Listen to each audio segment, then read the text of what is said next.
Karnataka high court ने हिजाब को लेकर फैसला सुना दिया है। कर्नाटक हाईकोर्ट ने साफ कहा है कि शैक्षणिक संस्थानों में जो यूनिफॉर्म है छात्रों को उसका पालन करना होगा और टिप्पणियां भी कुछ की है। और इस पर बात करने के लिए हमारे साथ मौजूद हैं भोपाल से सांसद साध्वी प्रज्ञा सिंह ठाकुर, जो पहले भी हिजाब को लेकर के बयान दे चुकी हैं।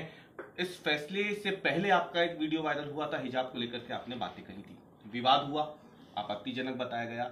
अब हाईकोर्ट ने कहा है आज कि हिजाब स्कूलों में या शैक्षणिक संस्थानों में पहनना अनिवार्य नहीं, वहां पे यूनिफॉर्म ही पहना जाए।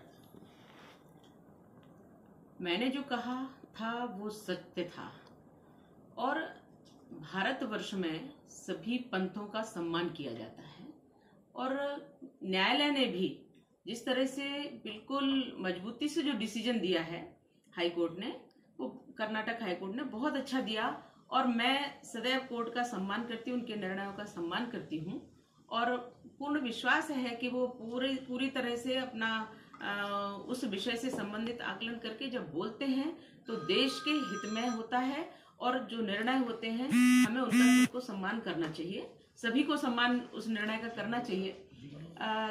दूसरा, जो स्कूल की शिक्षा है या कॉलेज की शिक्षा है, उस शिक्षा को लेने के लिए जब हम जाते हैं तो धर्म या पंथ बीच में नहीं आना चाहिए और हमें वो अध्ययन करने के लिए वहां जाना होता है जहां पंथ की शिक्षाएं, मत और पंथ की शिक्षाएं जहां दी जाती है, वहां आपके नियम अलग होते हैं।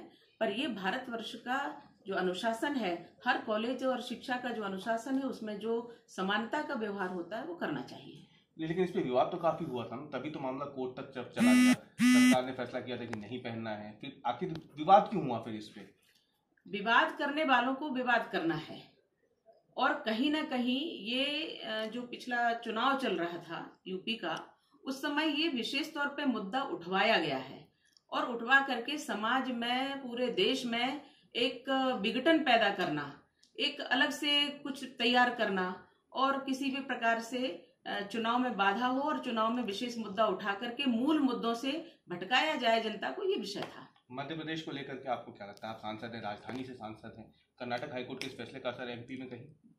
मुझे लगता है कि कर्नाटक हाईकोर्ट का निर्णय सभी को मान्य होना चाहिए क्योंकि उनकी जो 3 जजों की बेंच थी उसमें एक उस पंथ से भी संबंधित थे जिनको उस चीज का पूरा ज्ञान था और उन्होंने एक प्रति उसकी कुरान की मंगवाई भी थी कि क्या इसमें हिजाब जरूरी है, तो उन्होंने पाया कि उसमें हिजाब जरूरी नहीं है, ये धर्म का मुद्दा नहीं है या धार्मिक कोई मान्यता नहीं है। हिजाब अपनी मर्यादा के उसमें आता होगा तो मर्यादाओं की तमाम परिभाषाएं हैं, उसमें उनको रखना चाहिए, लेकिन स्कूल और महाविद्यालयों में, कॉलेजेस में ये नहीं होना चाहिए। धन्यवाद करने की। ये थी सांसद साध्वी प्रज्ञा सिंह ठाकुर, जिन्होंने हिजाब को लेकर कर्नाटक हाईकोर्ट के फैसले पर आज तक से खास बात की। रवीश पाल सिंह, भोपाल, आज तक।